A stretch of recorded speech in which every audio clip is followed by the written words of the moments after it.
여기까지 올 수 있었던 이유, 이걸 준비하면서 그 생각됐어요. 언뜻 생각해보면 신발이나 옷 이미 만들어진 기성품을 파는 것도 아니고 F&B처럼 음식을 파는 것도 아니고, 그러니까 즉 직관적인 걸 파는 게 아니잖아요. 미용이라는 진짜 귀국하기 어려운 서비스 같거든요. 오히려 손재주의 영역에, 그러니까 제주의 영역에 가까운 회사를 딜이 클로징은 안 됐지만 어쨌든 이렇게까지 딜 테이블에 올라갈 수 있을 정도로 만들어서 어떻게 하면은 이 회사가, 이런 서비스를 제공하는 회사가 이 비싼 가격에 팔릴 수 있었나 궁금했었어요. 기사를 보면 준호헤어를 단순 프랜차이즈가 아닌 한국식 미용 시스템과 교육 인프라를 바탕으로 글로벌 확장이 가능한 K헤어 플랫폼으로 본 데 따른 평가라는 분석이 나온다. 기사가 되게 정갈한 언어로 적어주셨어요. K헤어 플랫폼. 그러니까 한마디로 준호헤어는 미용실이 아니다. K헤어 플랫폼이다. 우리도 K 회계법인 하자.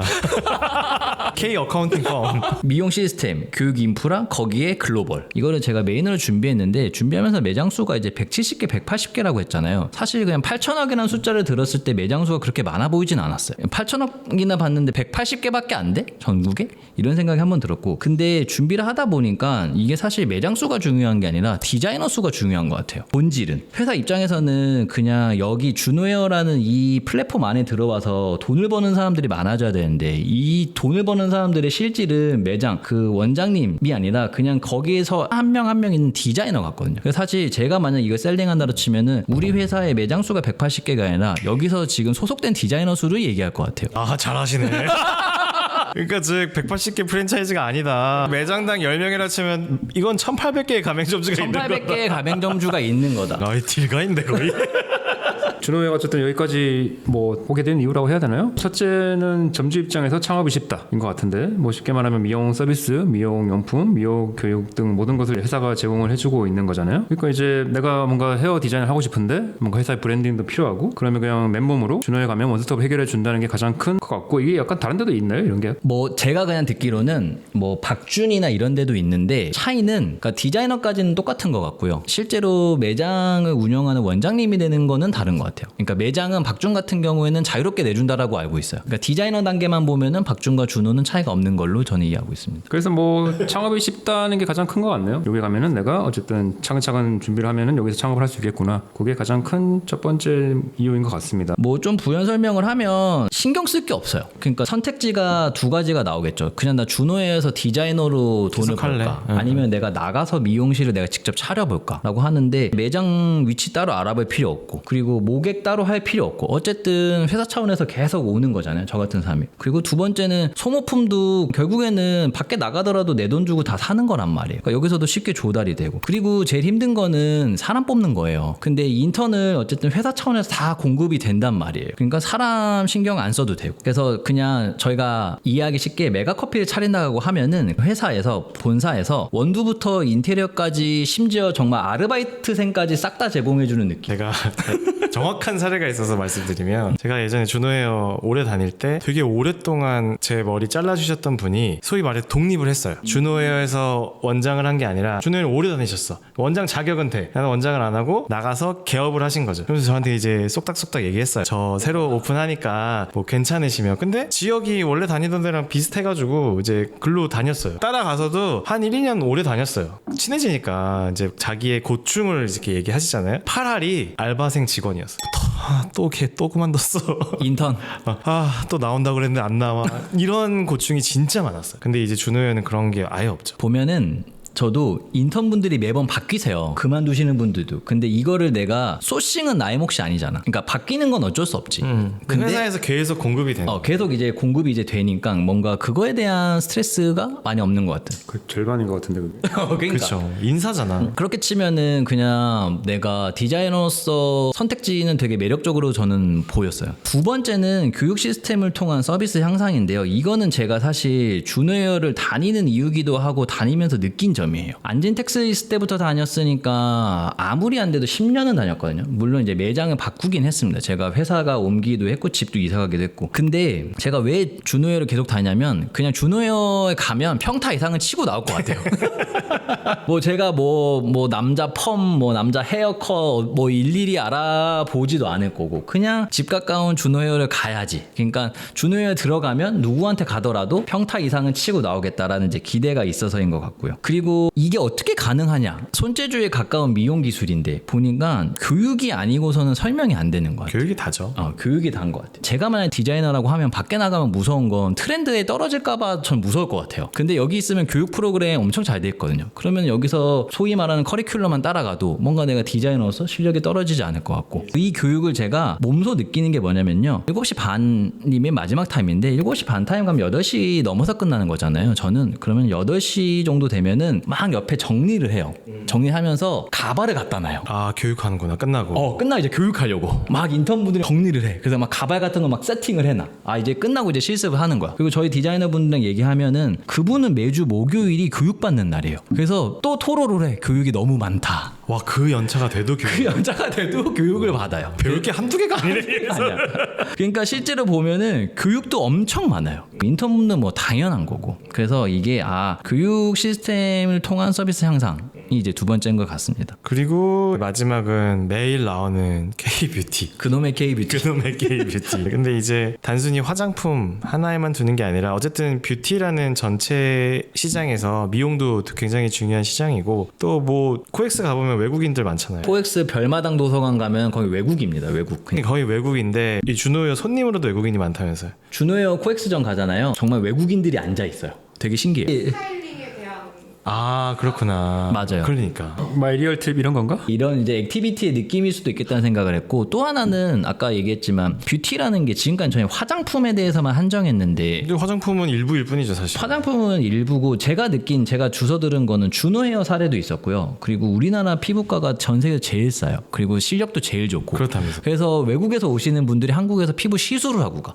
그래서 뭔가 이런 식의 뭐 K 헤어스타일을 체험할 수도 있고 K 의료 관광 을 체험할 수도 있고, 그러니까 뷰티의 영역이 화장품에 한정되어 있는 거는 아닌 것 같습니다. 저는 이게 밸류만 어느 정도 합리적인 구간이라면 이 딜 인기 많을 것 같거든요. 저 K 스타일링이 정말 생각보다 파급력이 생기고 있는 타이밍이라면 준호헤어가 제가 알기로 동남아권에도 있긴 있거든요, 매장이. 동남아권에 필리핀에 1호점이 생겼고요. 가장 최근에 싱가포르에 4호점이 생겼어요. 그래서 저도 이제 지금 준호헤어 조금 보다 보니까 막 미국은 미용 시장이 어떤지 동남아는 어떤지 좀 들었는데, 예를 들어 미국 같은 경우는 미용실도 인종마다 선호하는 미용실이 다 다르대요. 머릿결이 진짜? 다 너무 다르니까. 그래서 인종마다 가는 미용실이나 이런 게 따로 있고, 이런 준호 헤어급의 아주 큰 프랜차이즈가 있진 않다고 하더라고. 근데 이제 아시아권은 대부분 비슷하니까 아마 준호 헤어도 아시아권 동남아 쪽으로 먼저 진출을 하지 않을까 싶은데, 그리고 제가 언뜻 듣기로는 동남아 쪽에서 준호 헤어의 포지셔닝이 굉장히 고급이겠지. K 스타일링 고급을 받을 수 있는 서비스고 장사도 잘 된다고 하더라고. 여튼 이번에 재무상태표를 알아보겠습니다. 재무상태표도 5개를 다 합친 기준으로 볼게요. 자산 총계가 3,600억인데 부동산이 2,000억입니다. 이건 옛날에 산 가격일 거잖아요. 이건 이제 취득가액이죠. 그러니까 시세를 반영하면은 3,600억 넘어갈 것 같긴 한데, 두 번째 뭐 있는 건 현금이 현금성 자산, 이제 금융상품 얼마 있나 봤더니 한 100억 정도가 있는 것 같고, 특이하게 이제 대여금이 있어요. 이건 이제 관계사 대여금입니다. 보통 이렇게 회사가 쪼개져 있으면 관계사 대여금들이 생겨요. 그리고 제 했던 거는 자회사 지분이 한 480억 정도 있어요. 그래서 아까 보면 준호 뷰티가 준호를 한 26% 정도 들고 있고요. 그리고 준호 디포가 재밌는데, 준호 디포가 100% 자회사 들고 있거든요. 금복 공영이라고 하는데 찾아보니까 이게 토목회사예요.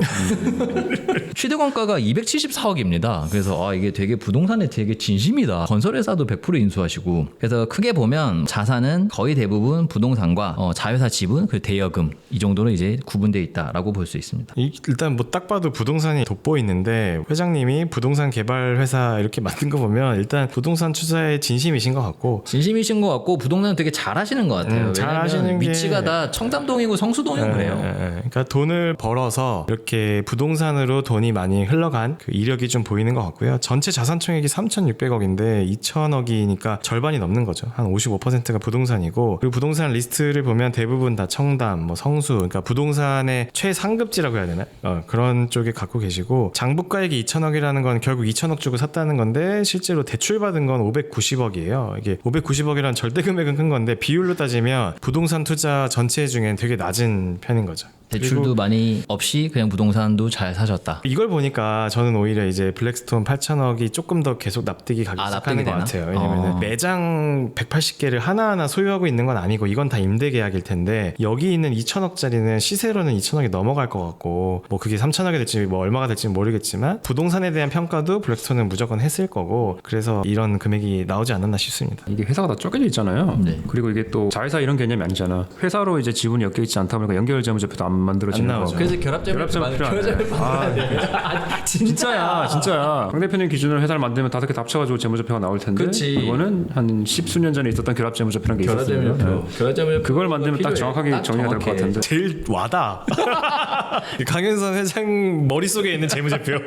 자, 그래서 이제 부동산 얘기를 해봤고 그 다음에 또 보니까 주식회사 준호가 갖고 있는 528억이라는 건데 공동 투자로 좀 보이네요. 주식회사 준호의 재무 상태표를 보면은 시설 장치가 이제 취득원가 기준으로 600억이 넘어갑니다. 근데 감가상각비를 반영한 현재 장부가는 한 127억 정도. 그리고 보증금이 거의 한 300억 정도가 박혀 있네요. 그러니까 이제 매장이 180개 있으니까 여기 매장에 들어간 보증금이겠죠? 그래서 여기 한 합계가 한 420억 정도로 잡혀 있고 실제로 이제 24년에 시설 장치가 또 62억이나 늘었어요. 이게 뭐 인테리어 이런 거겠죠. 그리고 보증금도 13억 증가했습니다. 그래서 아까 얘기했던 공동 투자가 이렇게 좀 자산으로 잡히는 것도 좀 재무제표를 확인할 수가 있네요. 네. 다시 이제 딜 이야기로 돌아가서 크게 두 개였거든요. 멀티플이 20배가 넘는다. 그리고 8천억이다. 이 이야기를 한번 해볼게요. 기사에는 예를 들어 8천억이라는 숫자와 에비타가 뭐 대충 400억이 좀 안 된다. 에비타 아까 이제 구한 거 한 370억. 그러니까 20배 이렇게 쉽게 나온 것 같은데 사실 조금 저는 이거는 어딘가에는 오류가 제법 있을 거다라고 생각을 해요. 왜냐하면 기사의 내용에 따르면 글로벌 미용 브랜드 비달사순 등이 멀티플이 20배니까 준호헤어도 20배를 준 것 같다. 이렇게 한국의 비달사순이 되겠다는 의지가 반영된 것 같다. 이렇게 얘기는 했는데 사실 저도 정확하게 계산은 못해요. 8천억이라고 하는 숫자와 에비타를 추정은 할 수 있겠지만 기본적으로 M&A 과정에서 내가 뭔가 인수한다라고 하는 인수 대가는 이 회사가 1년에 얼마 벌지 하는 에비타에 멀티플이라는 배수를 곱하고요. 그리고 또 고려해야 되는 게 이 회사가 자체적으로 들고 있는 투자 자산들이에요. 뭐 현금도 거기에 포함되는 거고 즉 이런 거죠. 내가 어떤 회사를 100억 주고 샀어요. 근데 100억 주고 산 그 회사 통장 잔고가 50억이 있어. 그럼 나는 이걸 100억 주고 샀다라고 보는 것보다는 실질적으로는 50억 주고 산 거잖아요. 그래서 준호헤어도 갖고 있는 현금도 있을 거고 갖고 있는 금융 자산들 여러 가지 투자를 하셨을 수도 있고 또 그 중에 하나는 사업적으로 100% 활용하지 않는 이런 부동산들이 많이 있을 수도 있어요. 사실 청담 부동산도 있고 성수 부동산도 있는데 이게 다 자산적인 가치가 있는 거잖아요. 그래서 그런 것까지 일일이 다 고려한 것이 8천억이라면 이게 딱 20배라고 얘기하기는 좀 애매한 거예요. 애매하죠. 그리고 또 하나는 아까 얘기한 대로 뷰티 쪽 에비타와 부동산 쪽 에비타도 정확하게 구분은 안 되다 보니까 순수하게 멀티플이 몇 배다라고 하는 게 20배다라고 깔끔하게 떨어지진 않을 것 같고요. 다만 그럼에도 불구하고 꽤 높은 멀티플을 인정받지 않았을까 10배 이상으로 뭐 이건 그냥 제 생각입니다. 그래서 김혜계사가 이야기한 걸 좀 정리하면 보통은 저희가 멀티플 다 구해보거든요. 멀티플 구해보고 기사랑 거의 차이가 안 나요.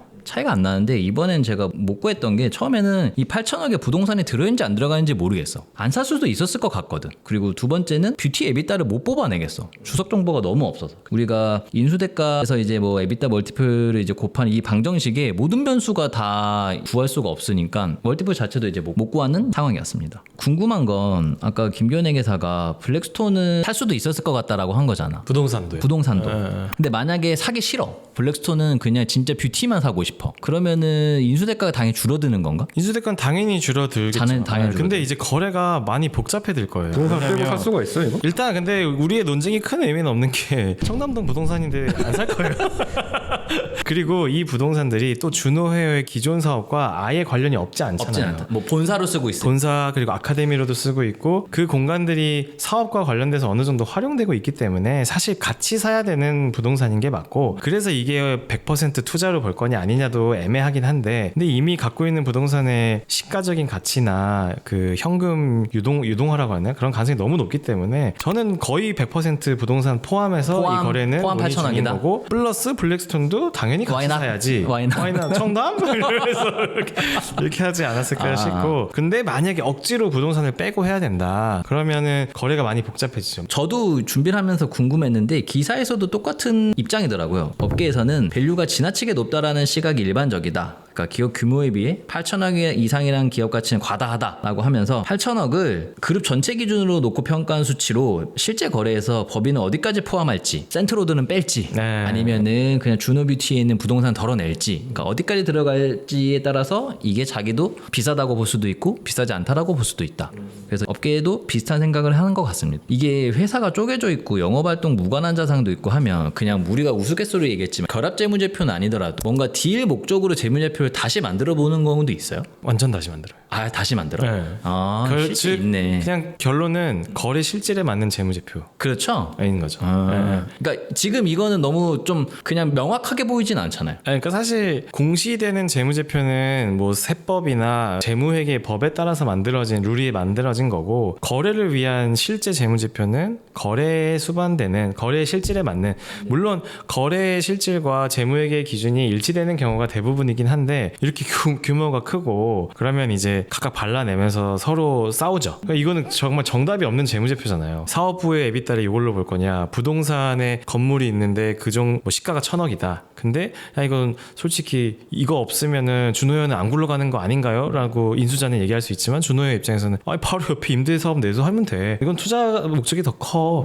이런 식으로 하다 보면 결국 8,000억이라는 거래 대가가 어떻게 산정됐는지에 대한 로직에 부합하는 재무제표가 나와야 되는 거죠. 그러니까 어쨌든 딜 목적으로 재무제표를 다시 한번 만드는구나. 네, 그게 막 완전히 재무제표를 우리가 만들듯이 딱 만들진 않지만, 야 8,000억이라는 가치는 에비타는 우리 요걸로 보자. 요걸로 보자. 멀티플은 요걸로 가정하고 요걸로 가자. 부동산은 시가 요 정도로 치자. 이런 공식은 나와야 되죠, 어느 정도. 그래서 그 공식을 기반으로 이제 실사를 하죠. 최근에도 또 계산하는데 정샘물 씨라고 이제 메이크업 아티스트예요. 이분이 만든 화장품인데 여기 이제 구주 매각은 아닌 것 같고 유상증자 같아요. 여기 보면 이제 글로벌 상업펀드 CLSA라는 상업펀드에서 또 500억 투자. 그러니까 KBT에 대한 관심은, 특히 글로벌에서의 관심은 정말 무궁무진한 것 같다. 기사 마무리하면서 정리한 게 보면 블랙스톤도 이렇게 열심히 삽니다. 기사에 따르면 블랙스톤은 강 대표에게 세계 최고의 미용실 프랜차이즈를 만들어주겠다며 인수 의사를 밝힌 것으로 밝혀졌다. 그러니까 지른 거지. 그러니까 얘기를 했겠지. 뭐 블랙스톤 너도 와봐. 너 나한테 뭐 해줄 거야. 뭐 해줄 수 있어. 그래서 블랙스톤도 이렇게 열심히 산다. 아, 회장님 대단하시네. 저는 유튜브 채널에서 이분 나오신 거 많이 봤어요. 뭐 강윤선 대표님 한 2, 3년 전부터 많이 나오셨죠. 신사임당에도 나오셨고. 뭐 배울 만한 것도 너무 많아서 많이 봤어요. 책 엄청 많이 읽으시고. 책 많이 읽고 또 직원들 책 약간 무조건 읽어야 되고 이런 거 독서 모임 하시고 직원들이랑. 그래서 여기까지 한번 알아봤고, 오늘은 숫자 이야기는 별로 없었어요. 그래서 오히려 좀 더 이렇게 이야기로 많이 좀 풀어본 것 같습니다. 알겠습니다. 마치겠습니다. 감사합니다. 네. 네.